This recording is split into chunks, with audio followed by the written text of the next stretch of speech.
हनुमान चलो। कहाँ महाराज? मैं नहीं जा सकता।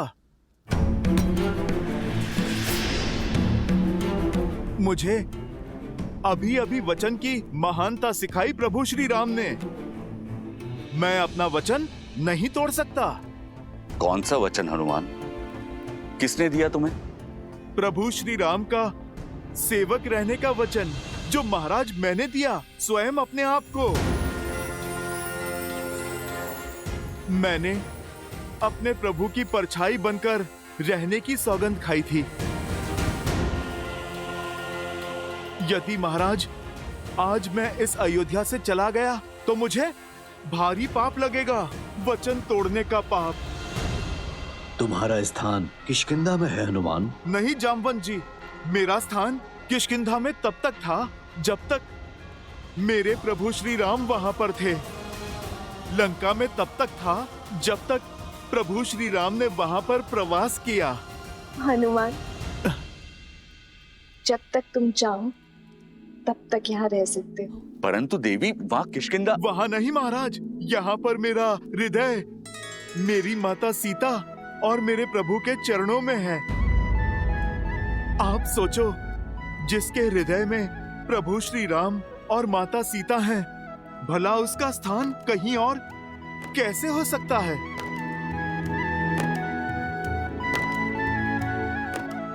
हनुमान, प्रभु श्री राम की भक्ति तो एक भाव है, वो कहीं से भी की जा सकती है। भक्ति के लिए स्थान नहीं, भावना चाहिए। महाराज सुग्रीव, वही भावना ने मुझे यहाँ इस स्थान पर रोक रखा है। मैं इससे अंतर नहीं कर सकता। अंतर तो मन में मापा जाता है हनुमान। यदि व्यक्ति के मन मिले हो तो वो कहीं भी रहे, अंतर नहीं होता। अगर व्यक्ति के मन में अंतर हो तो वो पास होते हुए भी दूर होता है। श्री राम तो रोम रोम में, इस भू के हर कण कण में है।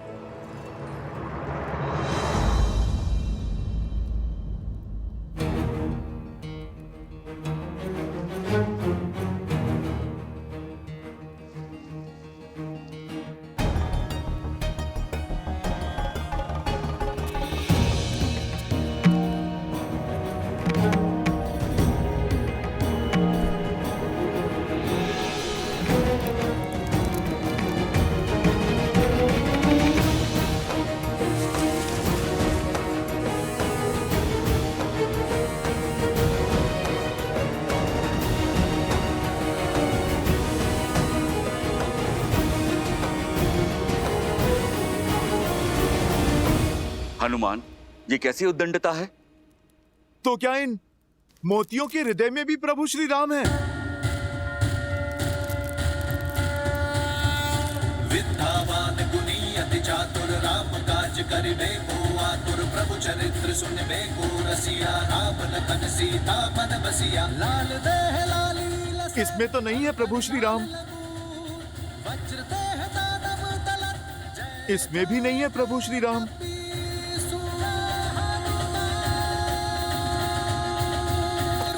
प्रभु श्री राम तो किसी वस्तु में भी नहीं है। प्रिय हनुमान, हृदय में श्री राम की छवि होने का अर्थ ये नहीं है कि सत्य में उनकी छवि वहां दिखाई दे। ये तो बस कहने भर की बात है। नहीं नहीं लक्ष्मण भैया, भक्ति में जो कहा जाता है वो सत्य में भी होता है। प्रभु श्री राम को हृदय में बसाना और बसना ही क्या, यदि प्रभु की छवि इस हृदय में ना उतर जाए, स्वयं और इस संसार को दिखाई ही ना दे। अरे रहने दीजिए हनुमान जी, मान गए आप नहीं जाना चाहते यहाँ से, पर ऐसे असत्य तो मत कहिए। अच्छा बताइए, क्या आपके हृदय में श्री राम की छवि दिखाई देगी?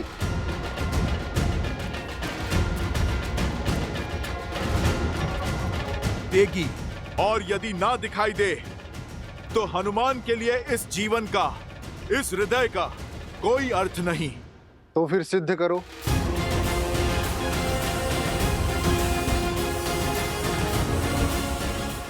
मैं अभी इसी क्षण सिद्ध करूंगा कि प्रभु श्री राम के प्रति मेरी निष्ठा सच्ची है, कि मेरे इस हृदय में मेरे प्रभु की छवि बसती है।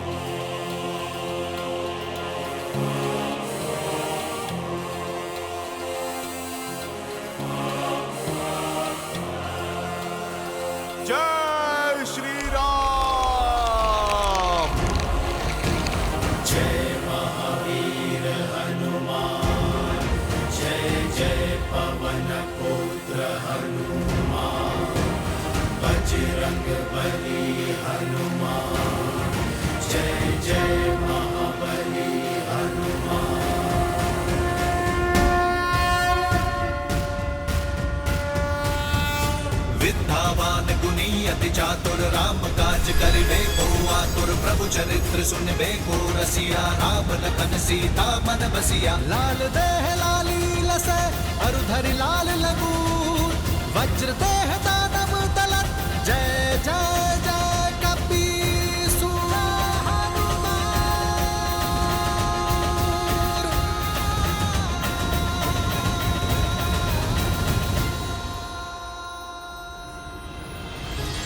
तुलसीदास सदा हरि चेरा कीजय नाथ हृदय महाडेरा जय हनुमान ज्ञान गुण सागर जय कपीस तीनों लोक उजागर रामदूत अतुलित बल धामा अंजनी पुत्र पवन सुत नामा पवन हनुमान। तनय संकट हरन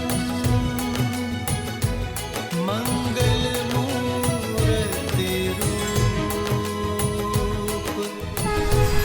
राम लखन सीता सहित हृदय बसहु सुरभूप।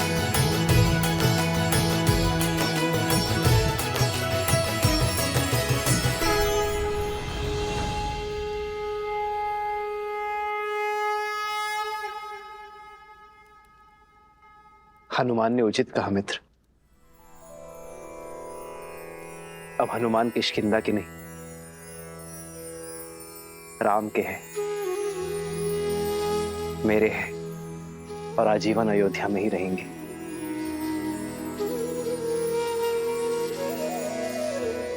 प्रभु, अमृत दे दिया आपने मुझे।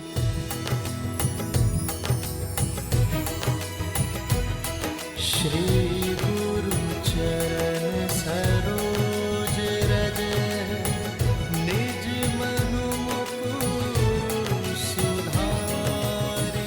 हनुमान, तुम जैसा भक्त पाकर तो स्वयं भगवान भी धन्य हो जाते हैं।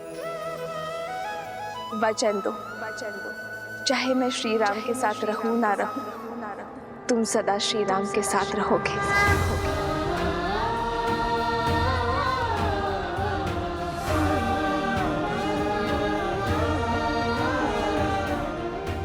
माता, आप ये वचन नहीं मांग रही, आप तो मुझे वरदान दे रही हैं।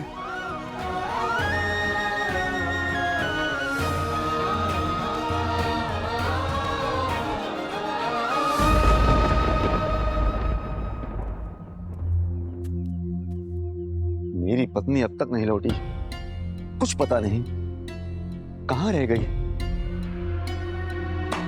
क्यों चिंता करते हो मित्र वस्त्रक? रात बाढ़ आई थी, भारी वर्षा हुई थी। अरे फंस गई हो किसी कार्य में, या हो सकता है अपनी सखी के घर रुक गई हो। बात तो ठीक है बंधु, हो सकता है बाढ़ ने रोक दिया हो, क्योंकि होने को तो कुछ भी हो सकता है। अरे भाई, ऐसे मत देखो मुझे, मैं तो शास्त्रों की युक्ति बता रहा हूं। शास्त्रों में लिखा है कि मनुष्य स्वभाव से ही समाज के बनाए नियमों के विरुद्ध जाता है। जैसे बच्चे को खाने को कह दो तो वो दौड़ने भागता है, वैसे ही व्यक्ति को जो भी कार्य कहोगे उसके विरुद्ध जाने की चेष्टा उसके मन में सदा होती है। क्योंकि मनुष्य बना तो माटी से ही, अब जहां स्वर्ण होता है वहां मलिनता भी होती है। इसलिए स्त्री हो या पुरुष, राजा हो या रंक, अवसर मिलते ही पाप की ओर दौड़ पड़ता है। अपने परिवार में पाप की संभावना को सबसे पहले पहचानना चाहिए। क्यों किसी भले व्यक्ति पे लांछन लगाते हो? अरे भैया, मैं तो स्वयं के वस्त्रों पर लांछन दुलवाने आया हूं। अब तुम्हें क्या बताऊं, आंखें बंद कर लेने से दिन में भी अंधकार हो जाता है। जब तक सामने है सब भले हैं। जैसे ही आंखों से ओझल हो गए, अब जंगल में मोर कहाँ नाचा, किसके साथ नाचा, कहाँ देखने जाओगे?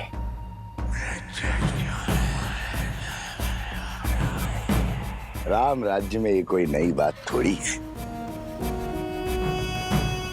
देखो भैया, मैं महारानी सीता पर जो महीनों रावण के पास रहकर आई है, उस पर कोई लांछन नहीं लगा रहा हूं, और ना ही मेरा इस वस्त्र की पत्नी से कोई बैर है। किंतु समाज में शुद्धि बनाए रखने का कार्य तो समाज को ही करना होगा, अन्यथा क्या होगा? किसके घर में किसकी संतान पल रही है, किसे पता होगा? अब अयोध्या के राज सिंहासन पर इक्ष्वाकु वंश का राजा है या किसे आभास होगा? छोड़ो भी। जब महारानी सीता जो महीनों पराए घर में रहकर आई, उसकी पवित्रता की सौगंध खाई जा रही है, तो इस बेचारे वस्त्र की पत्नी कैसे मलिन हो गई? वो तो सिर्फ एक रात से बाहर है। अयोध्या की बातें अयोध्या ही जाने।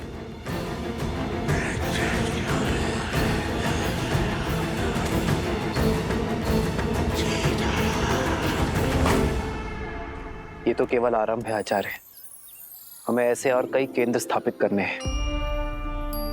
संपूर्ण कौशल राज्य से आने वाले सभी विद्यार्थियों को वैदिक ज्ञान का केंद्र देना है। ऐसा केंद्र जहां केवल आध्यात्मिक और वैदिक ज्ञान ही नहीं, बल्कि व्यवहार की कुशलता और दिन प्रतिदिन के अवसादों से लड़ने की क्षमता भी देगा। चरित्र और शारीरिक बल को विकसित करने का अवसर भी दिया जाएगा, क्योंकि जो तन और मन से सामर्थ्यवान होगा, वही समाज की अनुचित सोच से भी लड़ पाएगा, उसे बदलकर रामराज्य स्थापित कर पाएगा। इसीलिए आपको आमंत्रित किया गया आचार्य, ताकि इस स्थान को श्रेष्ठ आचार्य और कुलपति मिले।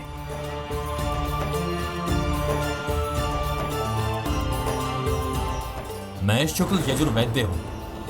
कृष्ण यजुर्वैद्य गुरु के गुरुकुल में कैसे पढ़ा सकता हूँ? मैंने इतने शास्त्र पढ़े हैं, 24 वर्षों तक अभ्यास किया है। मैं यहाँ शिक्षक बनने नहीं आया हूँ। यदि मैं कुलपति ना बना तो मैं अपनी सेवा ही नहीं दे पाऊंगा।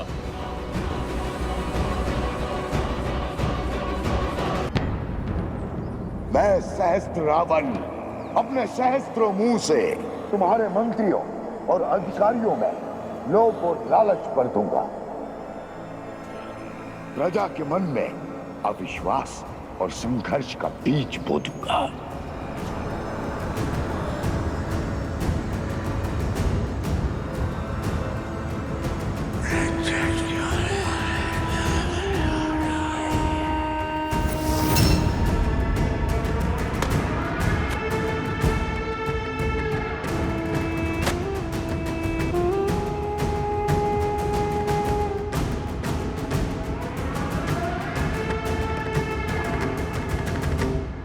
करने पर व्यक्ति सदा अपनी भूल को छुपाने का प्रयास करता है, विचित्र बहाने बनाता है अपने पाप को छुपाने के लिए। किंतु शब्दों से कभी विश्वास में आई दरार पड़ती है क्या?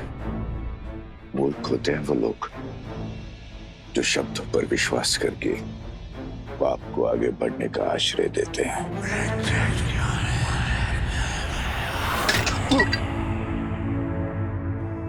क्षमा करना मित्र, कच्ची मिट्टी का था ना, कच्चे संबंधों की तरह टूट गया है। अरे वस्त्रक, अब चिंता छोड़ो, ये देखो मित्र, अरे आ गई तुम्हारी पत्नी।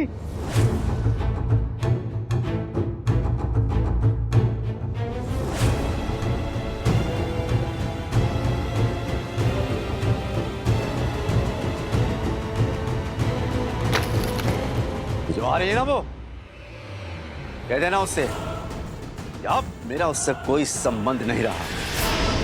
जहां उसने रात्रि बिताई है वहीं जाकर अपना जीवन बिताए। स्वामी, स्वामी क्षमा कर दीजिए मुझे। वातावरण बड़ा ही भयानक था। वर्षा और आंधी के कारण रात्रि रुकना पड़ा और नदी में भी ज्वार आया था। और मित्र, कह दो इससे, मैं शब्दों के जाल में उलझने वाला नहीं हूँ। मैं एक वस्त्रक हूँ, वस्त्रक। लांछन चाहे व्यक्ति में लगा हो या वस्त्र में, मैं इससे तुरंत पहचान लेता हूँ। ये आप क्या कह रहे हैं? मुझ पर संदेह कर रहे हैं? अपनी धर्म पत्नी पर संदेह कर रहे हैं स्वामी? पर मैं राजा राम नहीं हूँ।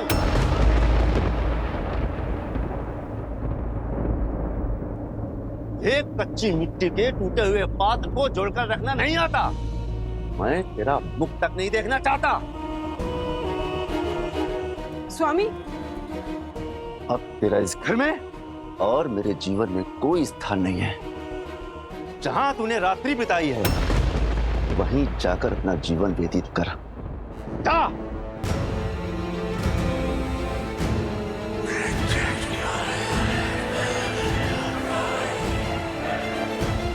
आग की पहली चिंगारी जल चुकी है राम। अभी आग नगर से होकर तुम्हारे महल को जला दे। आचार्य अपने सीता से कहा था कि शक्ति के विरुद्ध संस्कार से ही लड़ा जा सकता है। मेरा मत है कि शिक्षा ही इस माया से बचने की ढाल है, पर इससे लड़ने वाली अस्त्र रूपी संस्कार अयोध्या को कैसे दिया जाए? अभी तक ऐसे किसी ग्रंथ की रचना ही नहीं हुई है राम, जो ज्ञान से अधिक संस्कार और संस्कार प्राप्ति के सिद्धांत समाज को दिखा सके। तो इस समाज को शिक्षित करने का क्या मार्ग है गुरुवर? कर्तव्य निभाना।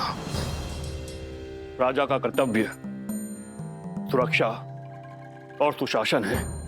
जब आप उसे उचित रूप से निभाएंगे तो समाज स्वयं ही शुद्ध चरित्र हो जाएगा। मुझे भीतर जाने दो, मुझे भीतर जाने दो।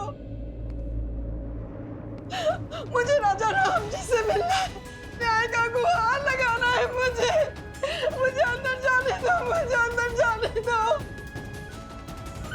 राजा राम, ओ मेरे राजा राम, मेरा न्याय करिए। आपके दरबार में आई हूँ, मेरा न्याय करिए। सुनो, उस स्त्री को पूरे आदर के साथ राजसभा में लाया जाए।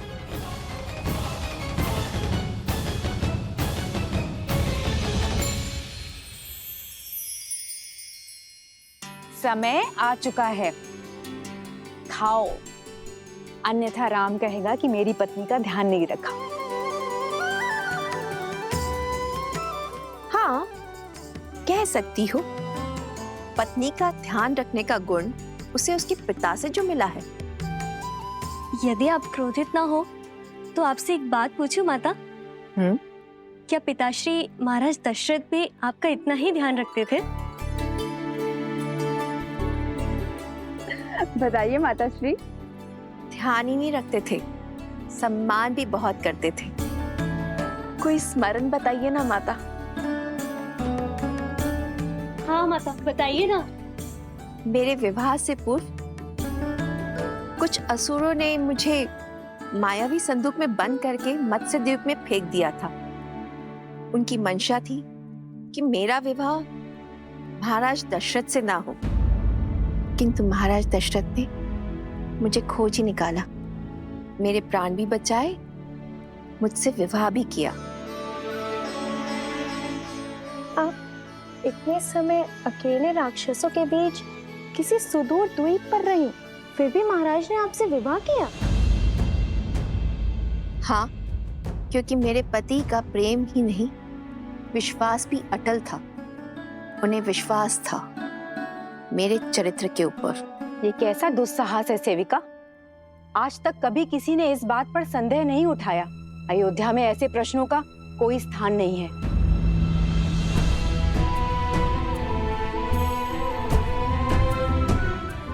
और एक बात, एक पत्नी के चरित्र का प्रमाण उसकी प्रतापी संतान होती है।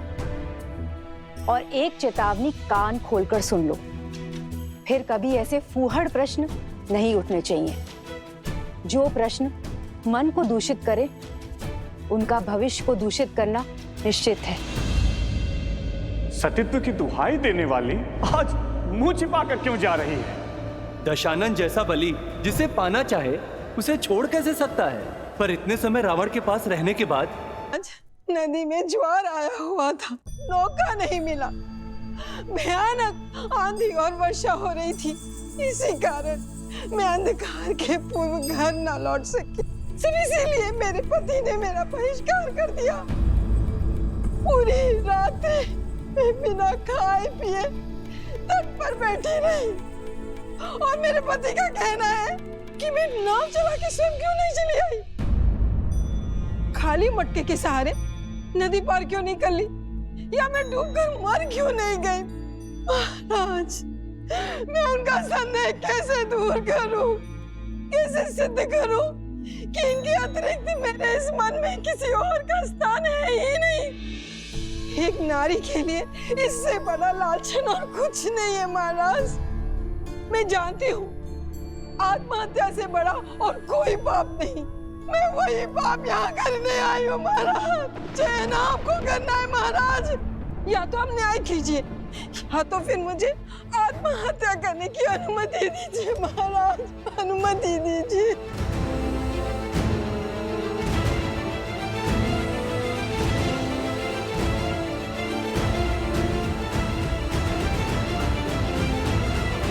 भैया, हमें इसी क्षण जाकर उस वस्त्रक को दंड देना चाहिए और यदि आवश्यकता पड़ी तो पूरे समाज को दंडित करना चाहिए। भरत,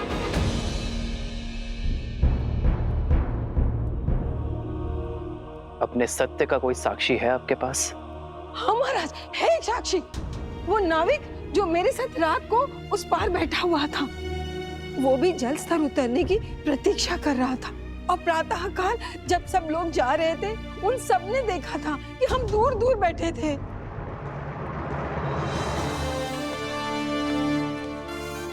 उस नाविक को दरबार में प्रस्तुत किया जाए। कौवे के घोंसले में अंडे किसके हैं?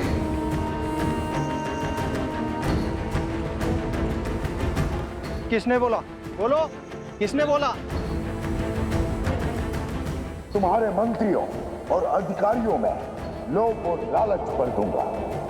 प्रजा के मन में अविश्वास और संघर्ष का बीज बो दूंगा।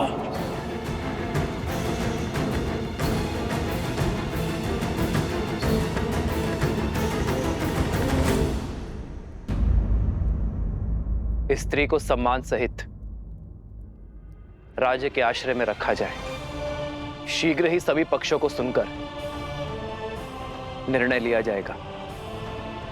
स्त्री के पति का पक्ष जानना आवश्यक है। इसमें प्रमाण की क्या आवश्यकता? जब मेरी पत्नी मेरे साथ नहीं थी तो किसी और के साथ ही होगी। कुलीन घराने की स्त्रियां यूं वन बिहार में अकेले नहीं घुमा करती, और वो भी इतनी रात्रि में।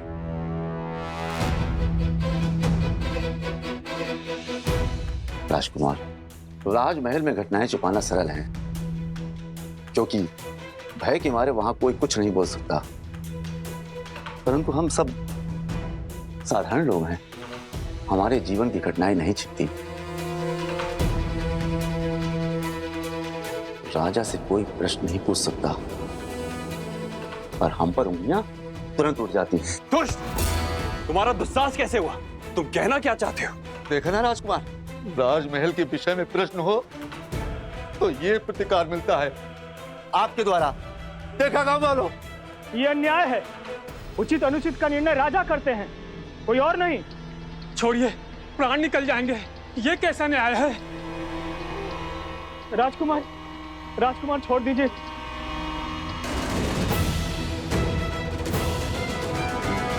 मैं आप सबसे क्षमा मांगता हूं, मैं आवेश में आ गया था। पर आपका पक्ष राजा राम ही देखेंगे। आपका पक्ष सुनकर ही निर्णय किया जाएगा।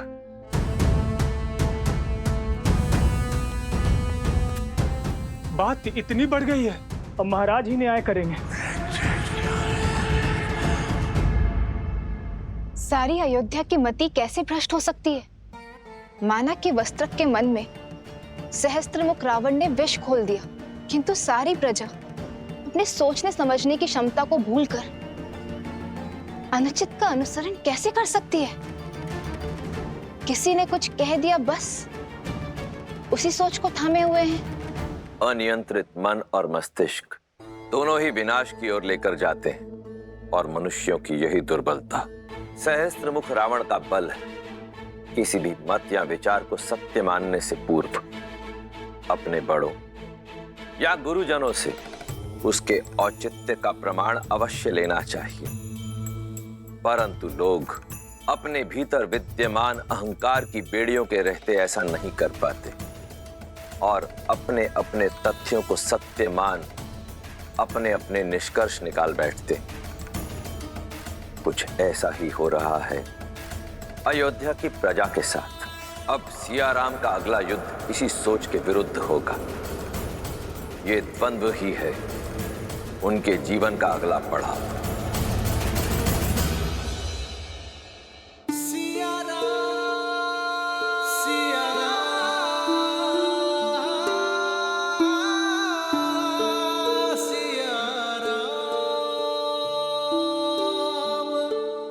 नगर दूषित हो रहा है सीते।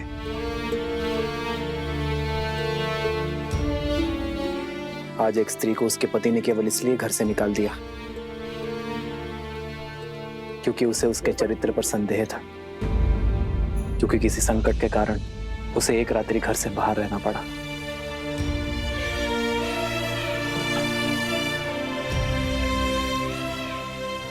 जैसे इस पात्र पर कालिक जमी है, वैसे ही कुविचारों की कालिक प्रजा के मन में जम गई है आर्य। तो हमें करना ये है कि अपने विचारों और विश्वास के स्वच्छ वस्त्र से इस कालिक को पोंछना है। जब कालिक साफ हो जाएगी तो हमारी अयोध्या फिर से दमक जाएगी। राम सिया राम सिया राम सिया राम राम सिया राम सिया राम।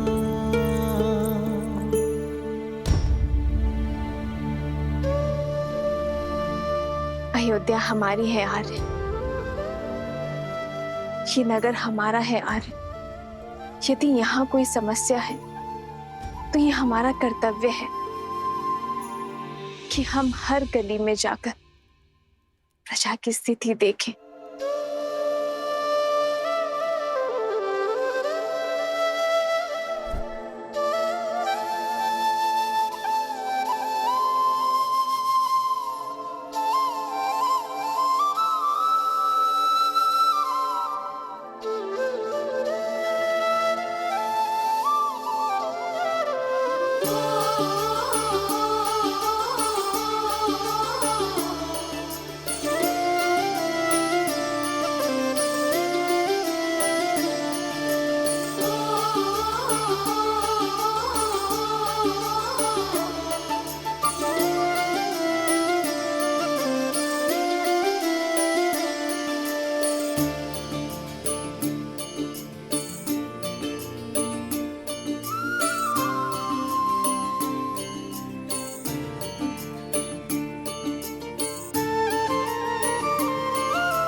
प्रजा के विचार को जानने के लिए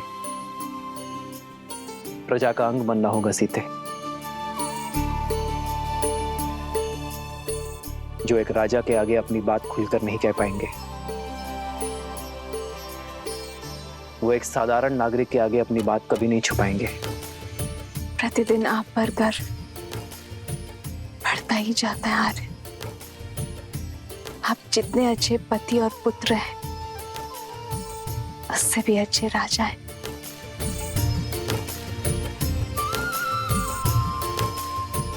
डर तो मुझे अपनी पत्नी पर है सीते, जो हर विपरीत परिस्थिति में भी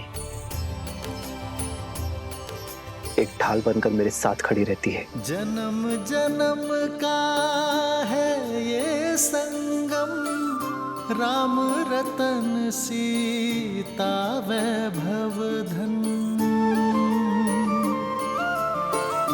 एक है पौरुष एक समर्पण, एक है रूप तो दूजा दर्पण। राम है लोचन सीता दृष्टि, राम है बादल सीता वृष्टि। राम सिया राम सिया राम सिया राम, राम सिया राम सिया राम।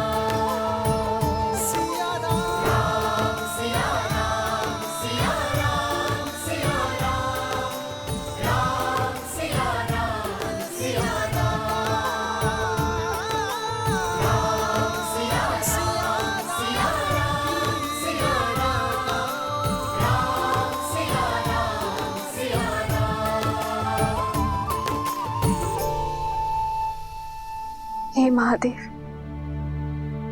श्री राम को इस युद्ध में विजय देना, अयोध्या को हर संकट से बचा।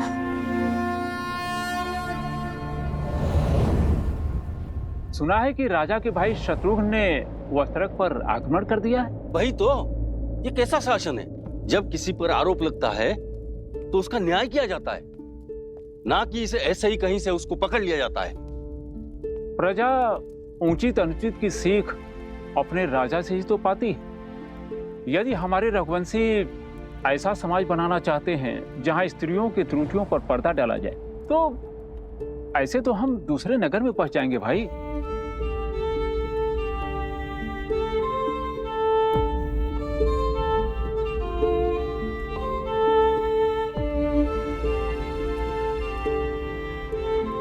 भैया, ये लौकी और कुछ शाक दे देना।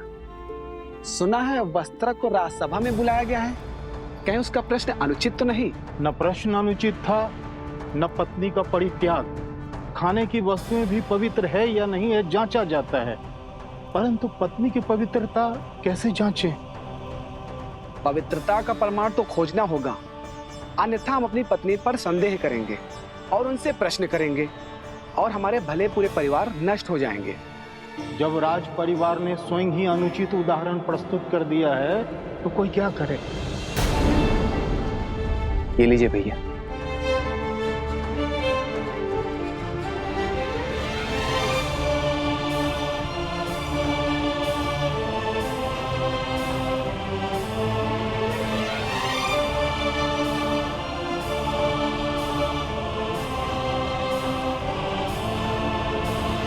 संस्कार से ही इसे पराजित किया जा सकता है।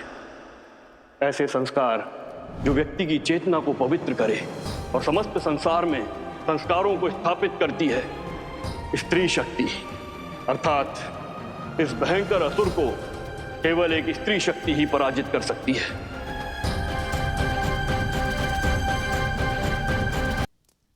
पुंसावन संस्कार तो मंगल पूर्वक संपन्न हो गया। अब सीमांतोन्नयन की सज्जा प्रारंभ करनी है।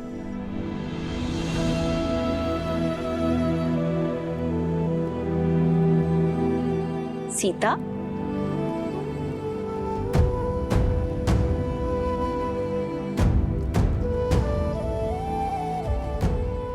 पुत्री, अभी तक जाग रही हो? स्वास्थ्य तो ठीक है ना? आओ, बैठो बैठो। घबराहट हो रही है? चलती हूँ। मैं ठीक हूँ माता, बस श्री राम की प्रतीक्षा कर रही थी। आपके कक्ष में प्रकाश देखा तो यहाँ आ गई। आप अभी तक सोए नहीं। तुम्हारी नींद पति ने उड़ाई है और हमारी हमारे पुत्र ने। नींद ही क्या, दादी बनने के आनंद ने भूख और प्यास सब ले लिया है। पुत्री, इस अवस्था में कभी कुछ खाने का मन करता है या मन में कोई इच्छा भी जागृत होती है। तुम कहो तो कुछ बनवा दूं? भोजन नहीं, मैंने श्री राम से अपनी मन की इच्छा प्रकट की है। मैं कुछ समय के लिए वन में रहना चाहती हूँ, किसी महान ऋषि के सानिध्य में ज्ञान प्राप्त करना चाहती हूँ और श्री राम ने वचन दिया है कि वो मेरी इच्छा अवश्य पूरी करेंगे। उत्तम विचार है पुत्री। गर्भ अवस्था में गर्भ में जो संस्कार देते हैं उसी से उसका चरित्र और भविष्य निश्चित होता है। माता की दशा ही संतान में संस्कार देती है। पर दीदी, आश्रम का जीवन कष्टदायी होता है और इस अवस्था में विश्राम करना महत्वपूर्ण है। जीवन भर महलों के सुखों ने मुझे वो नहीं सिखाया जो 14 वर्षों के वनवास ने मुझे सिखा दी। आपकी सीता हर स्थिति में, हर परिस्थिति के अनुरूप ढलने में सक्षम है।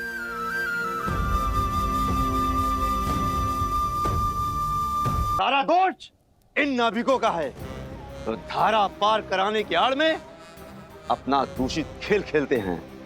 इसीलिए मैंने तो अपनी पत्नी को घर से बाहर निकाल दिया। अब राजा राम को भी चाहिए कि वो भी उस नाविक को नगर के बाहर निकालें। यही न्याय संगत होगा भाइयों, यही न्याय संगत होगा। ये निर्णय लेने वाले तुम होते कौन हो? हाँ, स्वयं की दृष्टि में दोष है और फल भुगते साधारण नाविक। यदि अपनी पत्नी पर विश्वास नहीं था तो क्यों उसे आने दिया अकेले? अरे सुरक्षा के लिए साथ आना था ना। एक तो चोरी और मुझे डांट दिखाया। हाथ मत लगाना, तो क्या लाश से काम लूं? मारो मारो मारो मारो मारो। रुकिए, क्या कर रहे हैं आप लोग? अयोध्या का यही यश रह गया अब? आज से पहले कभी भी अयोध्या वासियों का मैंने ऐसा रूप नहीं देखा। ये द्वंद्व छोड़िए, राज्यसभा में आ जाना।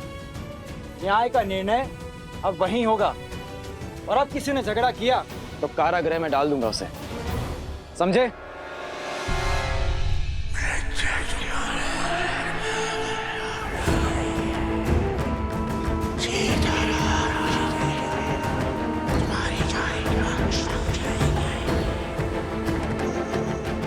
कल का दिन में राज्य के लिए बहुत कठिन होगा। मुझे एक कठिन और कटु निर्णय लेना होगा। जीवन भर महलों के सुखों ने मुझे वो नहीं सिखाया जो 14 वर्षों के वनवास ने मुझे सिखा दिया। आपकी सीता हर स्थिति में, हर परिस्थिति के अनुरूप ढलने में सक्षम है। ठीक है, अब तुमने मन बना ही लिया है तो रोकेंगे नहीं। राम से बात करके जाने की व्यवस्था करवाते हैं।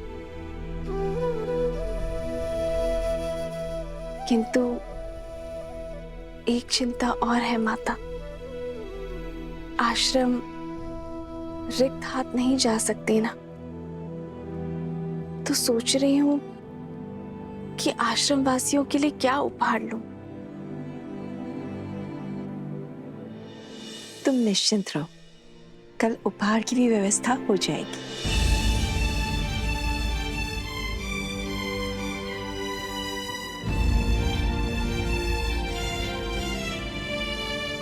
जब राज परिवार ने स्वयं ही अनुचित उदाहरण प्रस्तुत कर दिया है तो कोई क्या करे?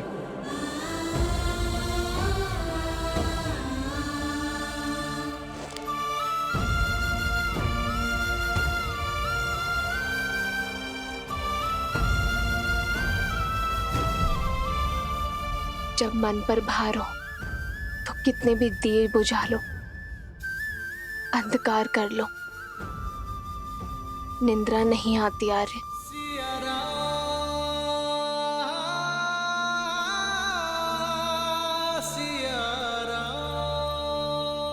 मैं आपकी चिंताएं समझ सकती हूँ आर्य। आपकी प्रजा आपके राज्य और सीता की चिंतन आपको विश्राम नहीं दे रहे।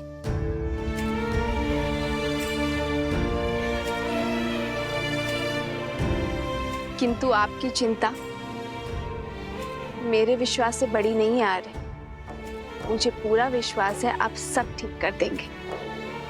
इस राज्य को सुख, शांति, धर्म का स्थान, राम राज्य देंगे।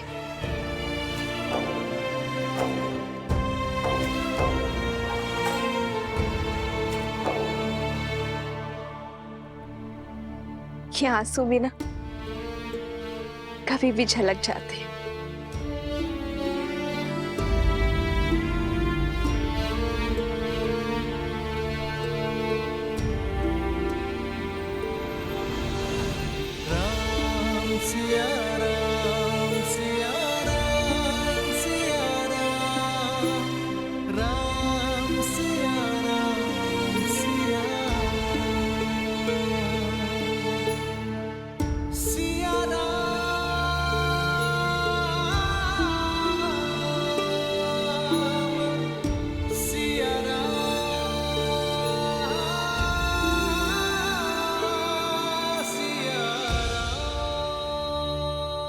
ये प्रेम और आशा का दीप है जो ना कभी बुझेगा और ना आप इसे कभी बुझाएंगे। निराशा शब्द में भी आशा भरी है आर्य। राम राज्य बहुत बड़ी आशा है। अंधकार को प्रज्वलित करने के लिए केवल एक दीप ही पर्याप्त है।